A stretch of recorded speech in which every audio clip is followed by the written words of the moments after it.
A French folk tale has a princess who tells her father, I love you like salt.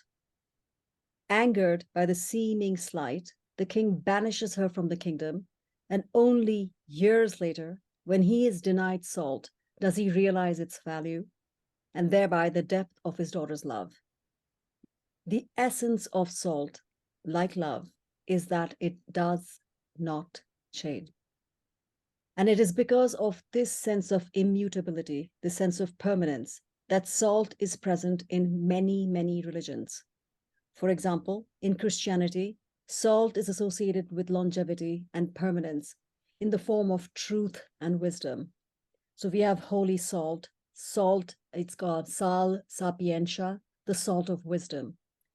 And in another biblical story, the story of Sodom and Gomorrah, Lot's wife had turned into a pillar of salt when she looks back at the destroyed city of Sodom. So this turning back, despite warning concept, shows up in many religions. And I suppose the essence of that parable, be it in any religion, because there's a story like that in Hinduism as well, is this definition to let go, relinquish what has already exhausted its possibility, stop looking back. To know when to let go is essential wisdom of life. So the story of salt is about essence. A very warm welcome to everyone. Thank you for sharing your afternoon with us for our 69th presentation. The Nourishment Projects is about joyous curiosity and being part of something much larger than ourselves. And here are some of the references that inform this presentation.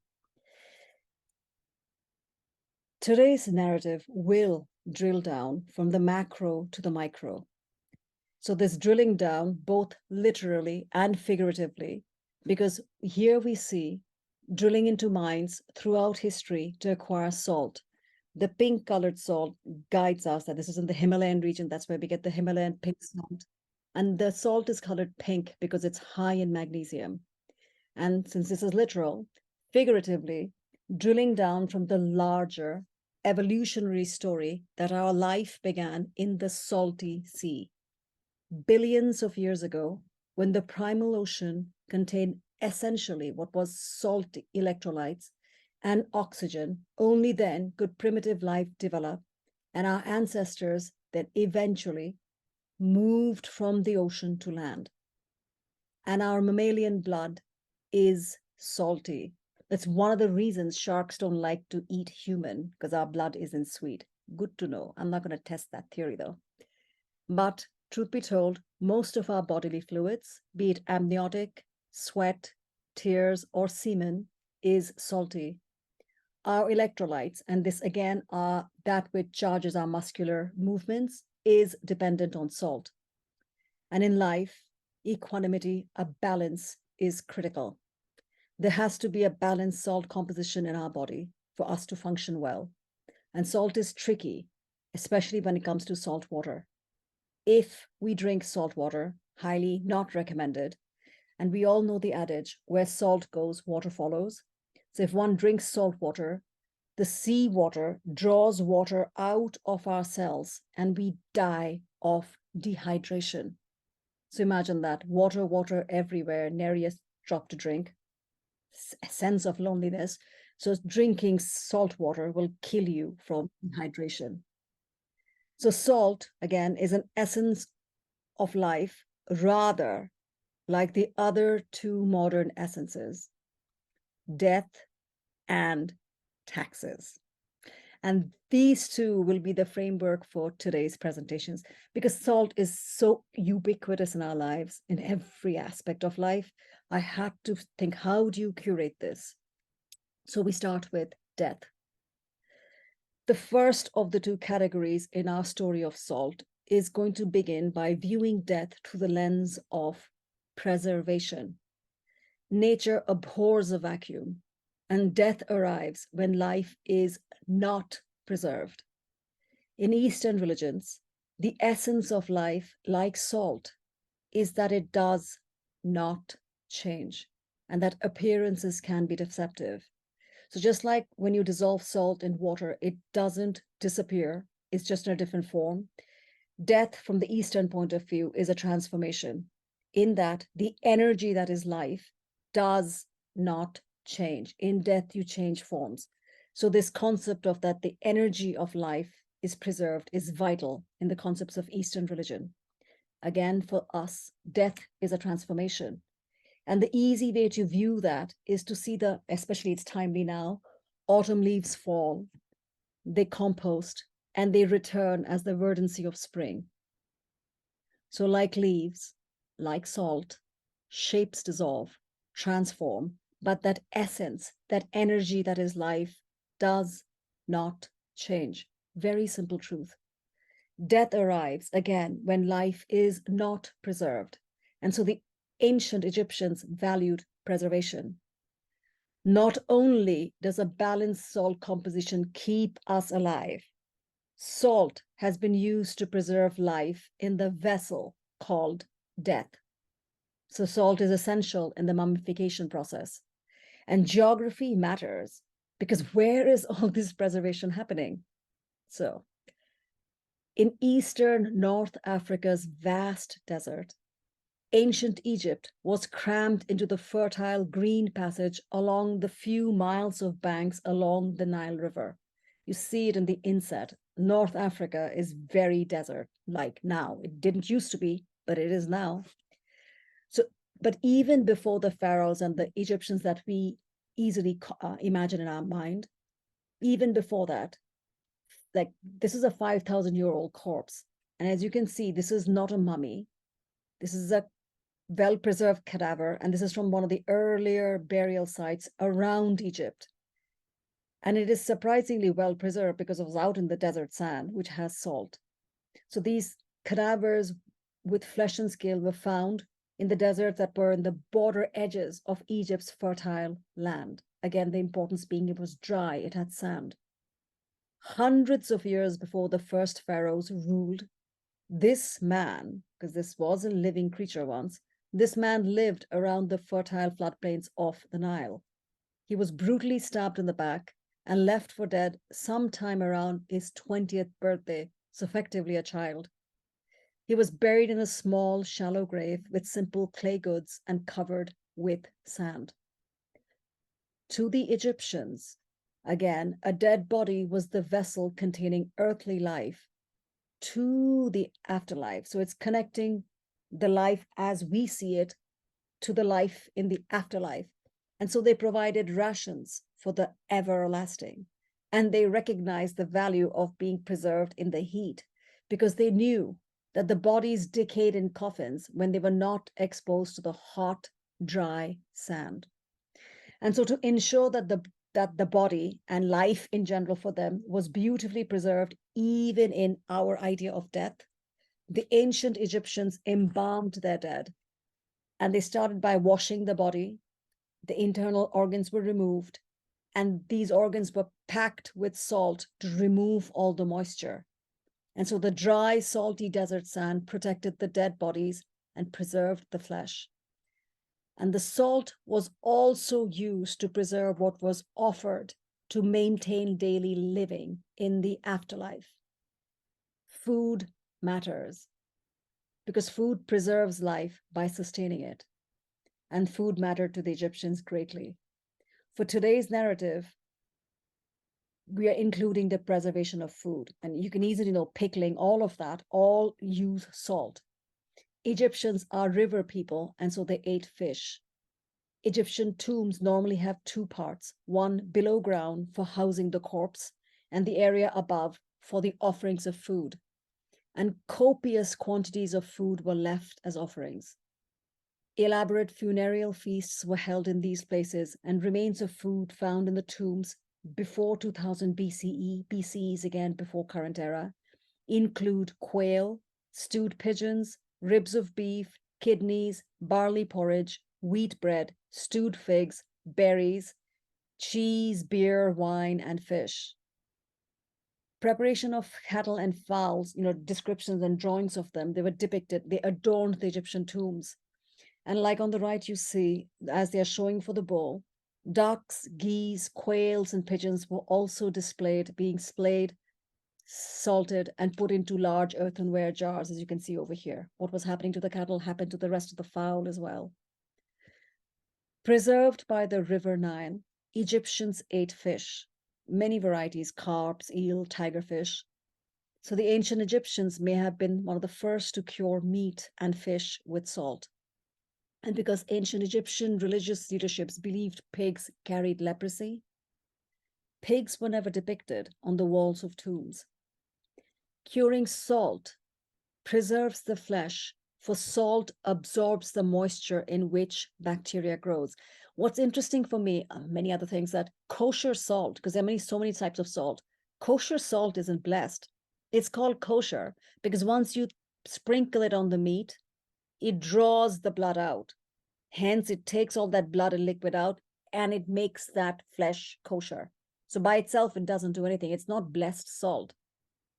And it's slightly different in composition than regular salt, but it's not blessed. You bless the food because it's drawing the blood out. That's the point of kosher salt.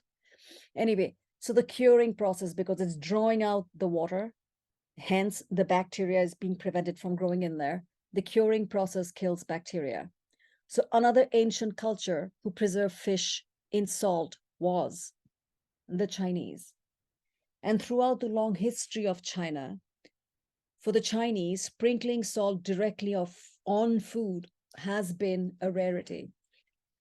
They added salt to cooking via sauces and pastes. Fish fermented in salt was one of the most popular salt condiments in ancient China. You probably are already imagining what salty sauce from China is next going to be mentioned. You can imagine, what sauce do you get in Chinese food? Well, guess again. The one that I'm going to talk about is ketchup. So ketchup has its origins in Asia, specifically Southeast Asia. Ketchup comes from the Hokkien word siap. It's the name of a sauce derived from fermented fish.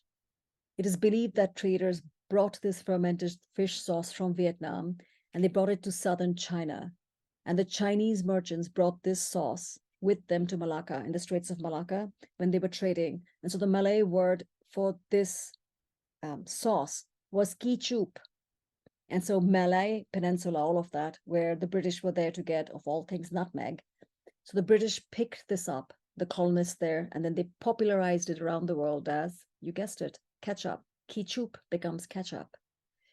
In ancient China, over time, so these are all happening in different time periods, soy was added to ferment the fish, to this fish sauce, and eventually the fish was dropped altogether from the recipe.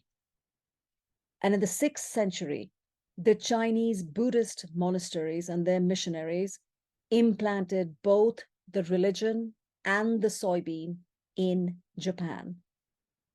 And though the Japanese did not start making soy sauce until centuries later, once they started creating it, they called it shoyu, industrialized it, and sold it around the world. So almost parallel what British did with ketchup, the Japanese did with soy sauce. Because to me, imagine what sushi would be without good soy sauce. It would not be good sushi at all. Salted fish was what started all of this. And salt has been quite a surprising inspiration for humanity in many other areas as well. So, for example, the Sichuan province in China was a very affluent agricultural center of China. It has long been a salt-producing area from as early as about 3000 BCE, because China has a magnificent long history. Later, with the discovery of iron, salt there was made by boiling brine in iron pots. So brine is nothing more. It's essentially salted water. Please note that Sichuan province, I'm going to point now, is nowhere near the ocean or near the sea. Sea, not ocean. It's not open waters. So how is all this happening then? Look how interesting it is. Even prior to 200 BCE, and BCE is again before current era, the Chinese realized that the natural brine from which the salt was made in that area in Sichuan, that brine did not originate in the pools where it was found, because this is not salt water. These are pools way inland China. they realized that the brine was seeping up from the underground. So ancient salt-making techniques back then included putting ocean water in clay vessels and boiling it until it was reduced to pots of salt crystals. Otherwise, you put the water out there in the sun, the solar evaporates, leaves the salt crystals. So when the Chinese near Sichuan realized that the brine seeped up from the underground, they started drilling wells. And over time, the ones who dug wells, they realized who used to get these brine for salt creation, some of these well diggers would get sick. They would get weak, sick, lie down and die. They noticed that. Other times, a tremendous explosion or flames would spit out from the boreholes and killed entire crews. What the Chinese initially considered an evil spirit, what we now know as natural gas. Isn't that surprising? And so the industrial, practical Chinese studied that. And then they found that the holes where this invisible substance was coming from, they decided, you know what? Let's make lemonade out of lemons. They lit them and started placing pots close by. And so then they cooked with that. How clever is that? And so they then learned to insulate the bamboos, because China has bamboos everywhere. They insulated bamboos with mud and brine, and then they piped that invisible substance to boiling houses where pots of brine cooked till the water evaporated and left salt crystals. Look at this bamboo piping. This is from recent times, but this has been going on for like almost 2 millennia.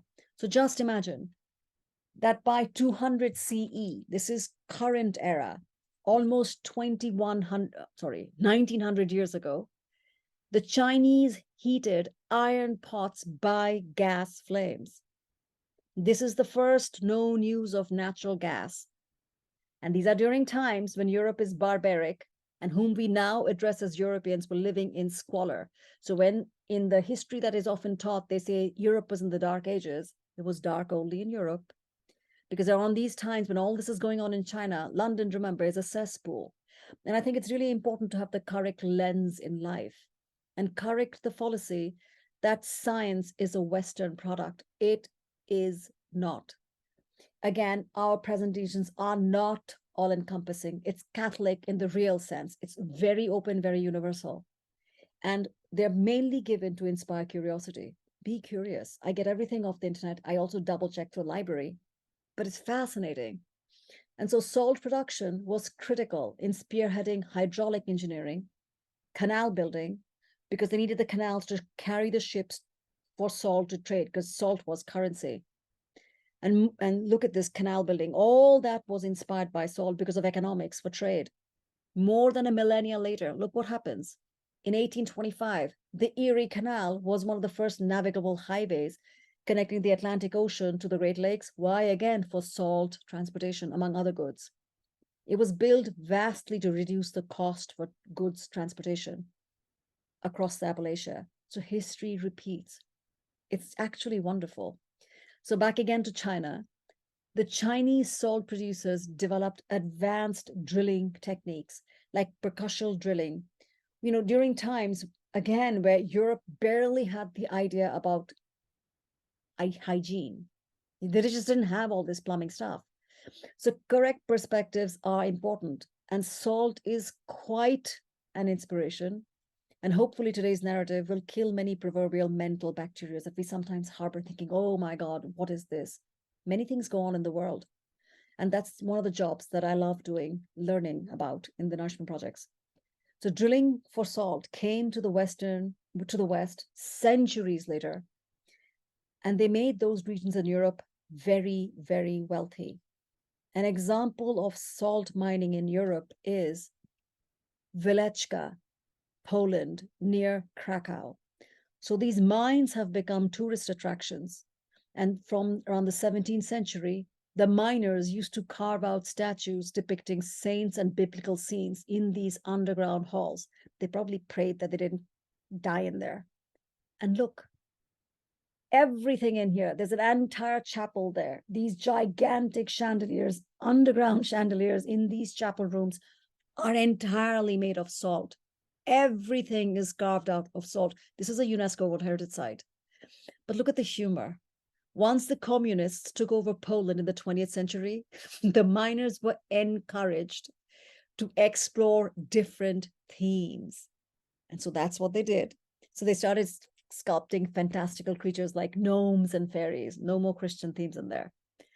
But with this in mind, regarding salty architecture, look at this. The walls, that sofa, that white sofa, everything is salt. You see that design? Now look at me. You see this little llama, entirely of salt. You can't lick this thing. I don't lick it for luck. Oh, anyway, the hotel management is very, very careful about coating the electrical wires. Otherwise, the salt corrodes these wires. Not a good thing to happen. But that's not the focus of today's story. The entire thing is made of salt. Surrounding this are the salt flats of Bolivia, Salar de Uyuni. And during the dry season, the ground hardens and the polygonal patterns of salt rise from the ground. They're rather beautiful. And so the star-studded night sky casts the salt flats shades of just bewildering blue. Salar de Uyuni has two distinct seasons. The rainy season, because it's opposite, December to April, is when visitors come to witness Salar's breathtaking mirror effect. Because when you see that, you can look this up, perfect reflection. And then these salt flats, it's important to remember, were left behind because prehistoric lakes had evaporated long ago. So it's giving hints to how geography has changed. So that quilted polygonal pattern of salt that we just saw, which is made of the thick crust of sand, it really does extend all the way to the horizon. And these areas were a lucrative extraction site for salt, and it has become an extremely lucrative extraction site now for lithium, which is the element responsible for powering laptops, smartphones, electric cars, everything. So imagine the environmental damage, potentially, if not already started, because of such extraction. The corrosive element of extraction includes disturbing wildlife habitats for creatures such as these flamingos who gorge on salt algae for their pink.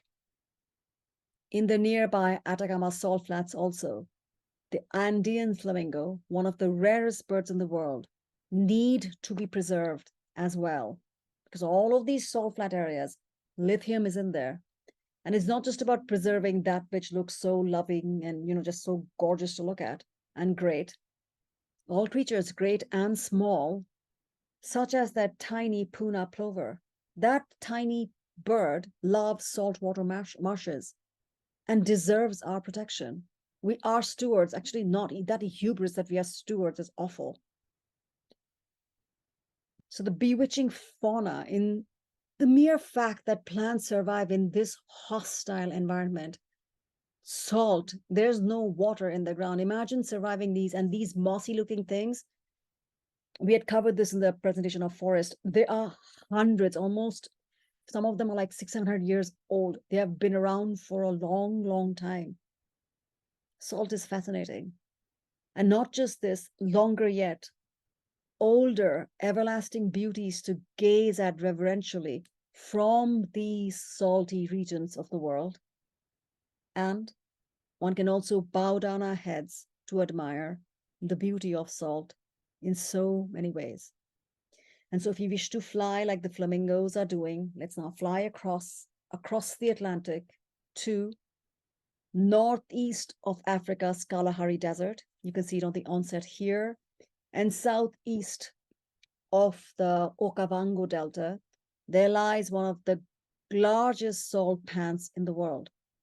It was actually one of the largest inland seas on Earth, which is called the Makgadikgadi salt pans.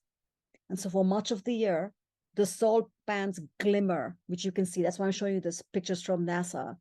They glimmer white because they are parched by the sun and the salt, and hardly anything but algae grows there. But during the rainy season, which here is from November to March, the area transforms into a crucial wetland, and the rains fill the ephemeral pools, the watering holes, and shallow lakes, and thereby create a short-lived, abundant grasslands. And it is here that you will come to see the migration of zebras, as well as the predators that hunt them. And the other reasons they come here is these creatures need a salt lick. But you look, I found it interesting, a realization that herbivores need salt lick. And we share the DNA with them. Almost 90% or more of our DNA is the same, probably more than 98%, but safely say more than 90%. So herbivores need salt for the electrolytes. So they come here for the salt licks because you need the muscle to keep moving. Do note, carnivores like us get our salts from the blood of our prey because salt is in the blood. So herbivores need to add salt to their diet. So that alerts us, agricultural societies had to make sure, where am I going to find salt? So the hunter-gatherers of our ancestral history, they could live pretty much anywhere where we can get meat. Agricultural societies, they depended very much on water and salt. So as we continue this salt pan journey, let's move on to Iran. Look at the undulating beauty of this area. Iran is a beautiful, beautiful place. The deserts and the fields of flowers, the poetry, stunning. From there, if you go off to India, the Western India, regions of Gujarat, you can see in the offset in here where these locations are. And the green is because of the algae-covered salt flats.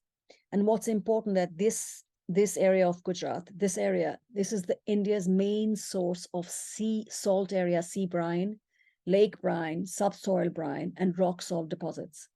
Considering it's almost the fourth largest salt producer in the world, less than about 80 years ago, India, when it didn't exist, didn't have the right to make its own salt. Quite a leap in recent times. So as we move forward, why am I showing you this? Not only is it important that it grows salt here, go to those areas when you want to meet globally threatened wonders, and they will stare you down in mating season. And I'm showing you this because it's always the larger picture, the lived experience of these things that we're discovering.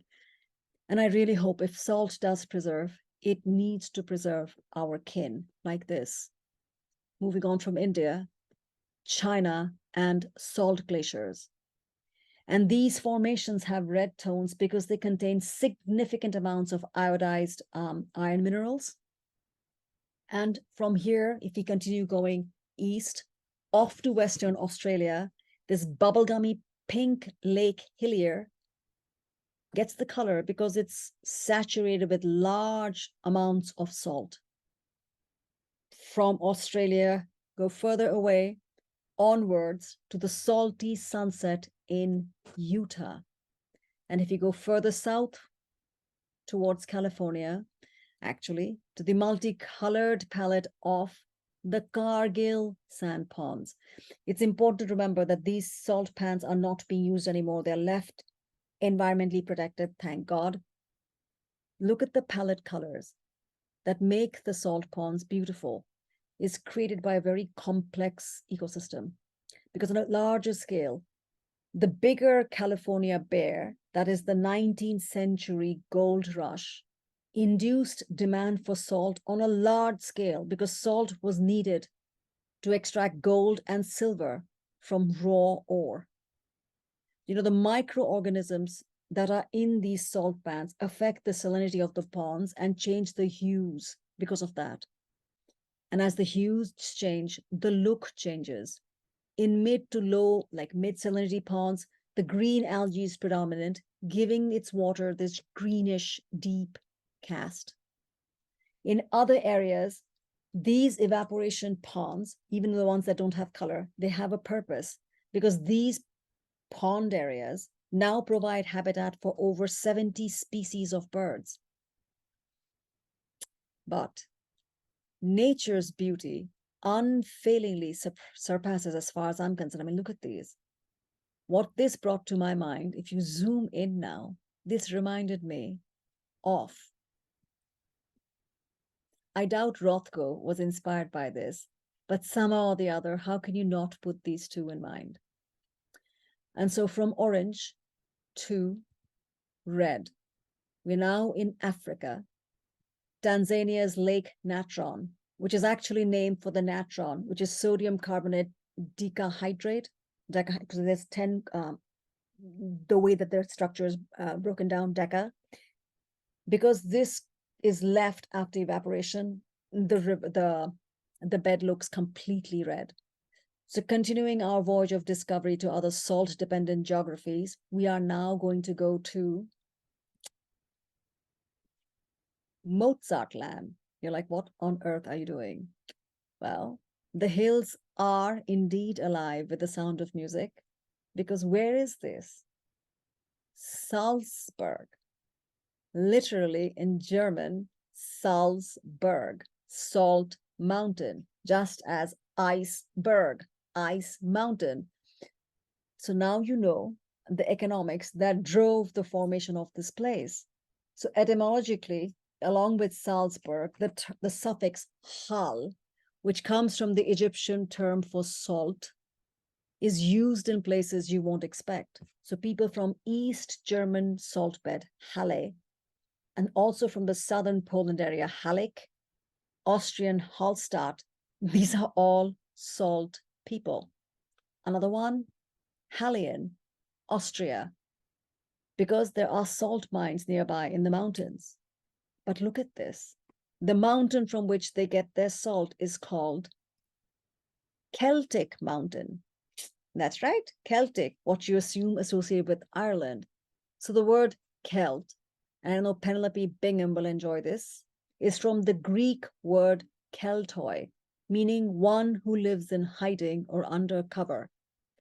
So the Celts used rivers for trade, and that is going to help move our narrative to our second framing device, taxes.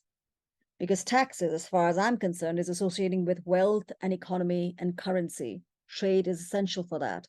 And we already know from the write-up that was provided before that the word salary itself is associated with salt, and salt was once again a currency. And so one has to think, what has Celt got to do with salt? Something seems fishy. Why would the Celtic people be interested in salt whatsoever? Well, because the salt is needed to preserve cod. The fishing community of Celts obviously fished cod. How do you preserve this amount of fish? You know, fish and chips, cod fish, that's what you eat. So the ancient Celts didn't have what we regularly use, which is a freezer. So it was the salt from the mountains that helped preserve their fishes, their trade. I don't think there's a word called fishes, the fish, I guess. So it preserved their trade. And because they did not have any idea of, concept of hell or heaven, these ancient Celtic miners, when they accumulated wealth, they used their wealth to buy safe passage to the afterlife that they believed in. So they had elaborate timber frame burial chambers so that they could preserve their life wherever they went after they left this abode of earth. So they buried themselves in what they preserved, the wealth that they had, rich clothes, jewelry, along with food for their journey to the afterlife. Very similar to the Egyptians. And so it is this salt trade has been immensely lucrative around the world. Senegal, all these places have salt, be it China, Senegal, everywhere, definitely America. The story of salt lends itself very, very easily to the story of beauty, both of flora and fauna, but it also lends itself to the story of extraction and exploitation. Salt runs through our veins, literally, and in aspects of our lives you may not realize. And so an hour-long narrative on salt definitely demands editing. And unfortunately, I had to edit very many fascinating areas. Just please note that the actual story is vast. For example, we are skimming over many, many practical uses of salt. One being, for this presentation, if you look now in the back there, I allowed one of my silver items to tarnish on purpose. I wasn't being lazy. I opened it. If you look, notice the silver, actually, the almost like the mid-noon silvery gleam inside that object. There I am using regular coarse salt, giving it a good rub, and voila, it shines. So look at the difference. I trust nature much more than I use chemicals, so it does work. Another interesting aspect of salt. Do you like salads? So yeah, these are the other silver. All of them are polished for this presentation. So if you like salads, it's not that I'm saying you sprinkle salad on salt. The term itself, salad, is a Roman term that means to salt something. Because when they ate cabbage, they found that vegetable palatable if you put salt on it. Because remember, during those times, salt was expensive. So making it, elite food. So they put salt on vegetables and they call it salad. That's what the term means. Next one, pastrami sandwich. That word is from the Romanian, not Roman, verb pastra, which means to preserve. So this is an example of salt preserved meat. Now, I'm not even going to bother with the obvious things like pickle food. We're going to skip all that because we only have a certain time. So our story is curated, in this case, through taxes. That's what this section is, which is just about, really about wealth. Because tax can be cunningly referred to as tribute. I may call it tax and you'll call it tribute and make it oh so noble, but it's still taking money out of me. So this section is all about the association with salt and wealth. And a sign of wealth was the color purple, which in the ancient times was made from the mollusk murex. So the creating the dye was very expensive because it was incredibly time consuming and beyond smelly. So all this effort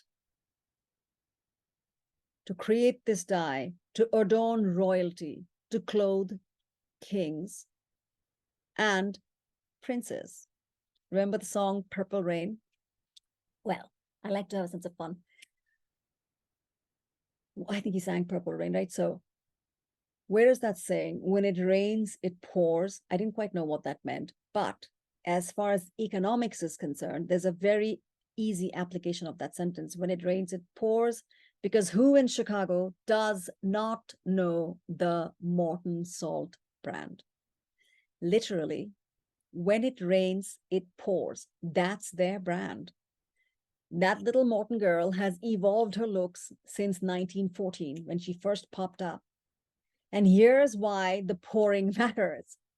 One opens the spout, as you see here, and the refined salt pours out. Hence, when it rains, it pours. That's the pouring it's talking about. You see, it'll tell you directly, not clumps.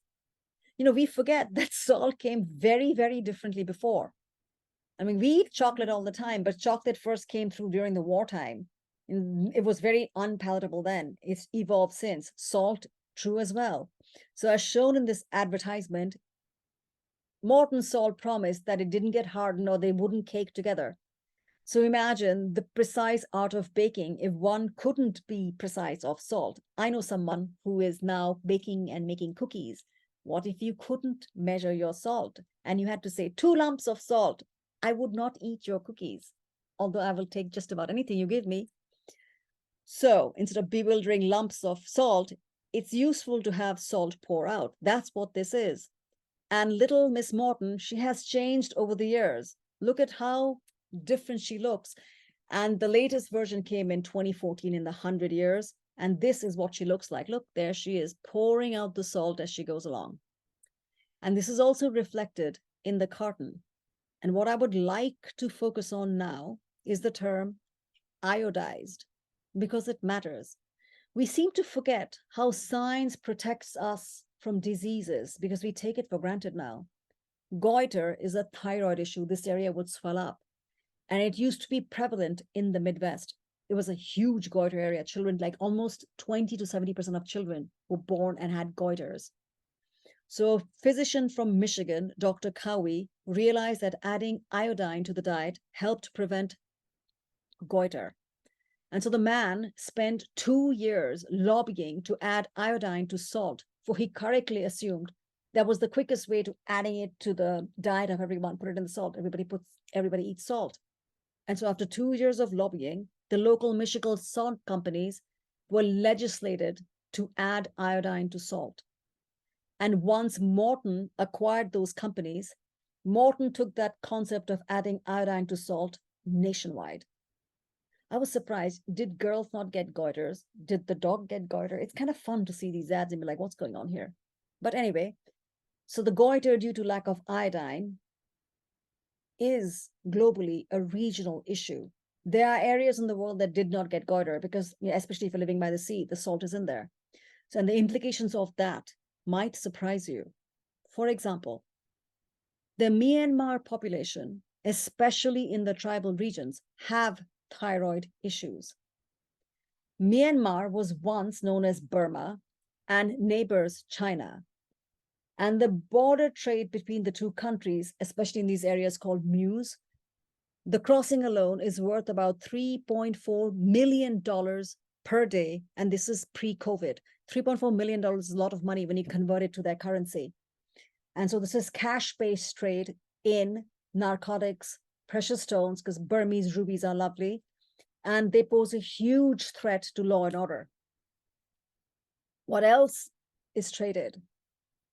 Wildlife trading. So this is happening in the Chinese side of the Myanmar-China border. So while illegal wildlife trade, as can be seen on the wall, tigers, pangolin, bear bile, all of this used, and in the back you see it's elephant hide for Chinese medicine. And in hill country, in tribal regions, not all trade is for paper and coin. One barters. So the Burmese would sometimes barter with Chinese for iodine to address thyroid issues. And sadly, some of the iodine that they are given is not always potent. And let me be very clear, the Chinese government does try to tamp down on illegal trafficking, but the governmental reach has not been extended to these regional areas of corruption. How do you tamp this down? Because when the police come, they remove it, and the police are also on the take. So the China's importance in the world of trade is now practically unrivaled. And with the near $4 trillion global infrastructure project, Belt and Road Initiative, you will see issues like this popping up in areas I can't even begin to say. The reason it has not come here because we have our own our own infrastructure, Build Back Better, but our projects aren't global. China has a global infrastructure program. It's been around for a while.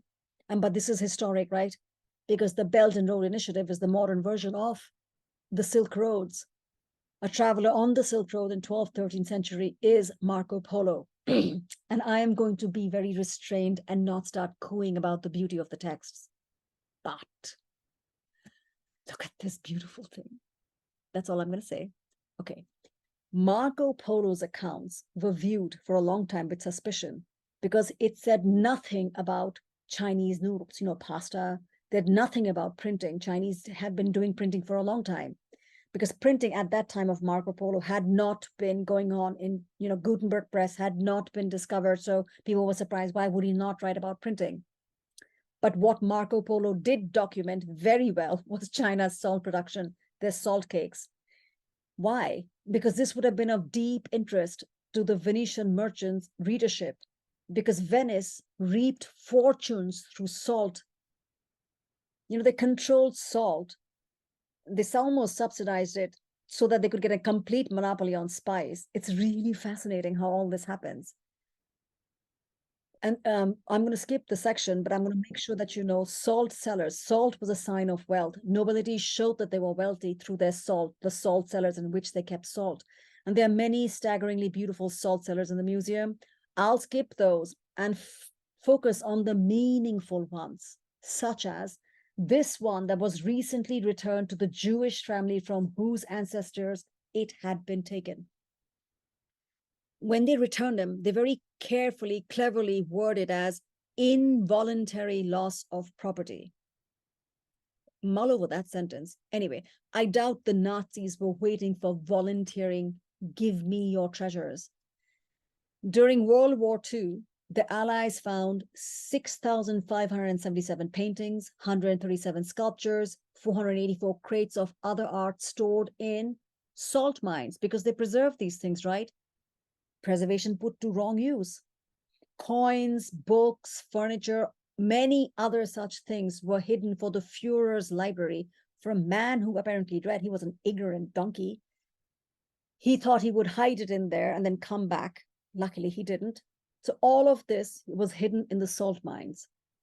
Nowadays, these areas where these mines are, look at this, all the paintings, they are known, very well known actually, for luxury spas. And the spas now use the salt to preserve another kind of beauty, the beauty of flesh. Isn't that interesting? Now we're going to skip the details, but it's important to know that salt mines were critical to our own history. North's success against the South in the American Civil War, rationing for the war, preserving meat, providing food is always of concern during war. And the quality of the food provided to the soldiers left a lot to the imagination. The army served quantities of stale beef that had been salted. And so they were so awful, the soldiers often referred to these as salted horse. And they also salted unwholesome pork. But you need the salt to preserve the meat, because how else will you feed your army? And so once the North captured and really often destroyed the salt production in the South, it helped aid the win of the North and then make Lincoln's vision come true for America. Salt played a big part in how all this history plays out. Now, from America, the pan-Saharan gold and salt trade is well documented. And gold was so abundant in Africa that a king in Mali, and I'm showing where Mali is, his name was Mansa Musa, and I've pointed out where to look. It's this character of the Catalan Atlas down here. There he is in all his glory, kinda. During his Hajj, which is the Muslim pilgrimage, when he went to Mecca along the way through Africa, Trans-Africa, Sahara, he distributed so much gold that the value of gold plummeted because gold was in abundance there. He traded his gold for salt. So economics always demonstrate what the world during those times value.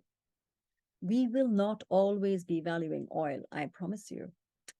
So the Muslim traveler Ibn Battuta has documented places in Africa that are made entirely of salt, just like Salar de Uyuni was built of salt. These towns in Africa the entire town was made of salt.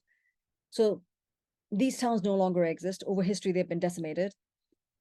The reason I bring this up, so from Salar de Uyuni Hotel to towns made entirely of salt. Now, as we near the end of our story, a country formed with the help of salt is India.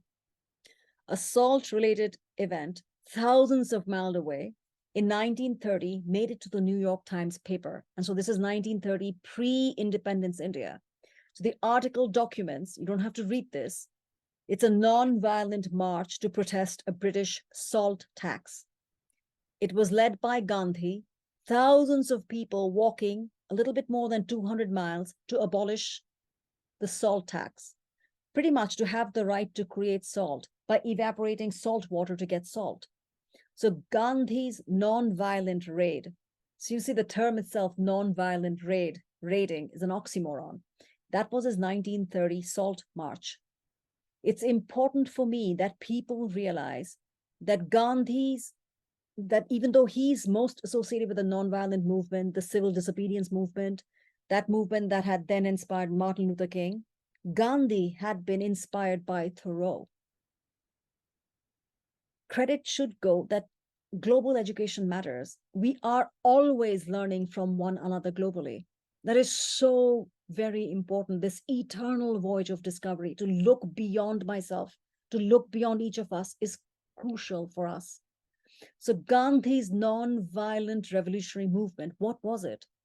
That of picking up a handful of salty soil. Talk about salt of the earth. And this movement, this one act was one of the first bricks of creating independent nation of India. Because you chip slowly by slowly. I'm not going to go into the nonviolent movement. This is just, again, if you are interested, look this up.